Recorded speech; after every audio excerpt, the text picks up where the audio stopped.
to another episode of the Software with Tactics podcast. I'm really hungry, but I wanted to get this done.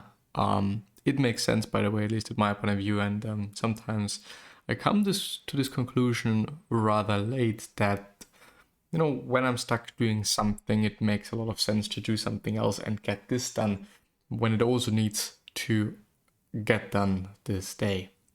So yeah, let's dive into Seth Godin today. I thought, it's actually been some time since I've been on his website, and even though I think sometimes topics might seem rather obvious, they are phrased in really well ways, and his wording is just amazing, I would say. So I'm going to show you Seth's blog. I might indeed just push myself to the side. What is next? The way we think about our priorities makes a huge difference. Leaders of every stripe make one thing more than any other: decisions. In any environment with constraints, which is actually any environment, the decisions about time and resources about what to do next change everything. How do we decide what is next? Is it based on urgency, proximity, or values? First in, first out is not a strategy. It is an excuse. Even worse, it is the one about the squeezy wheels. Yeah, what to do next change everything. Yes, indeed. The decisions that we're making, I think also the sequence in which we're doing things could or can be optimized. But yeah, no photos. That is what is said at the florist shop. I'm guessing because taking a photo sometimes feels like taking.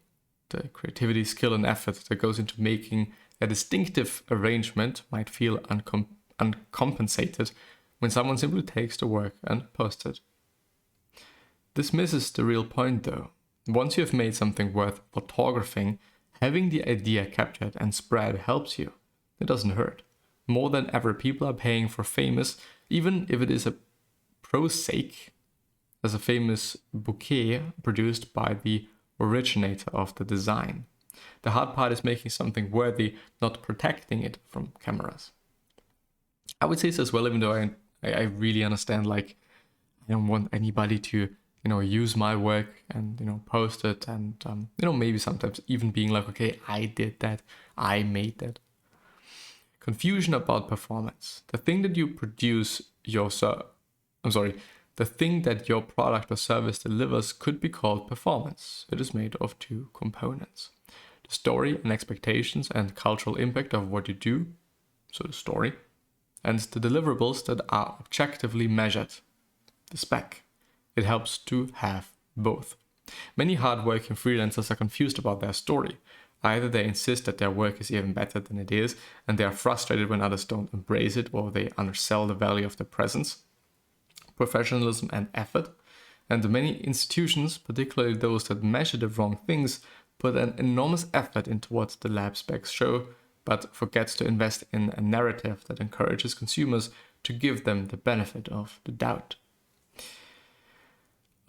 This is, I think, something I have been talking about for quite some time, and have, I think, also been spreading and sharing on a podcast. That, in the end, I think it quite depends on the product that you're selling.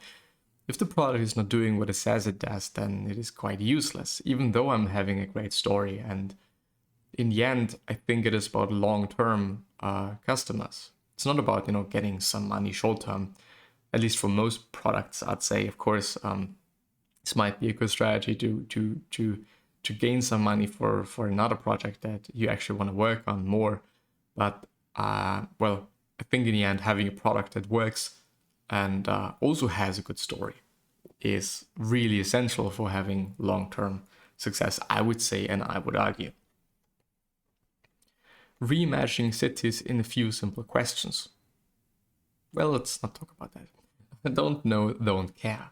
Clients and customers can be frustrating. Perhaps they don't know what you know. Perhaps they don't care. it is possible to educate and inspire. It might be more productive to find the few that want to go where you do.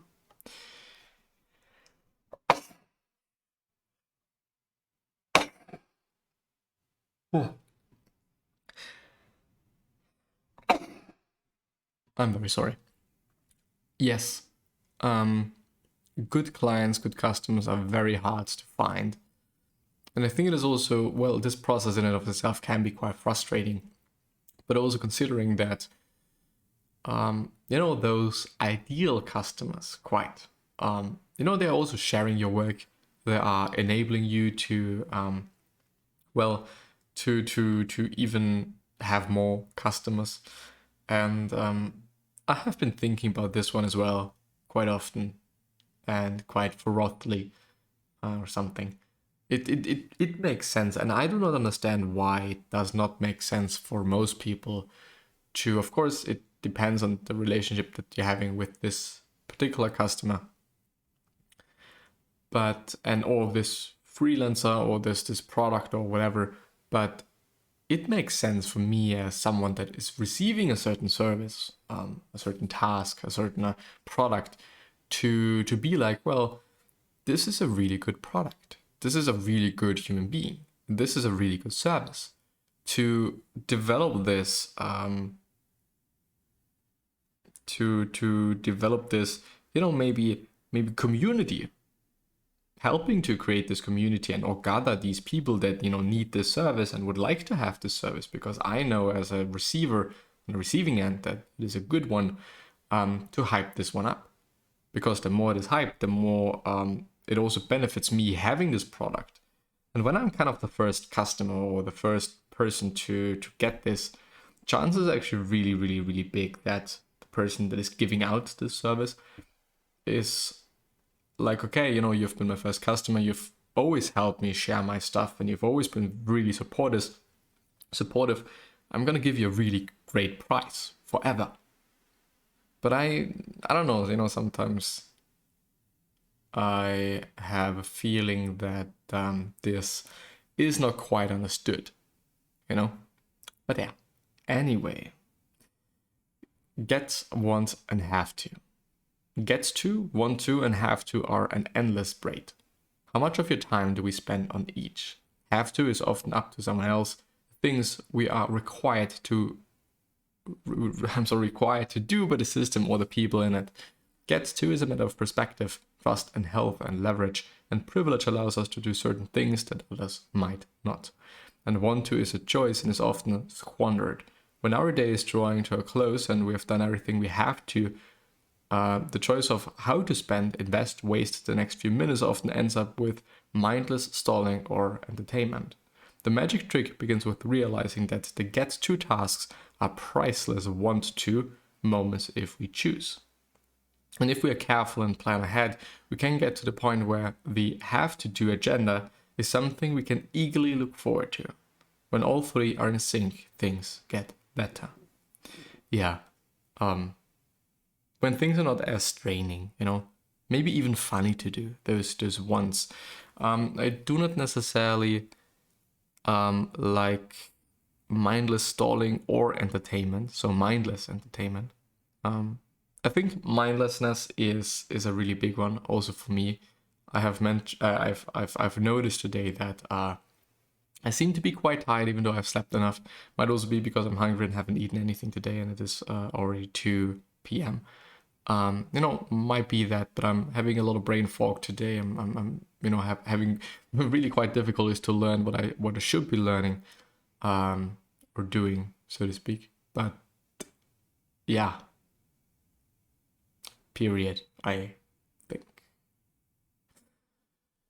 I guess with that being said, I'm gonna end the episode there. I should really, really eat something to get done what I should get done. But yeah, I'm gonna see you the next time. I at least hope so.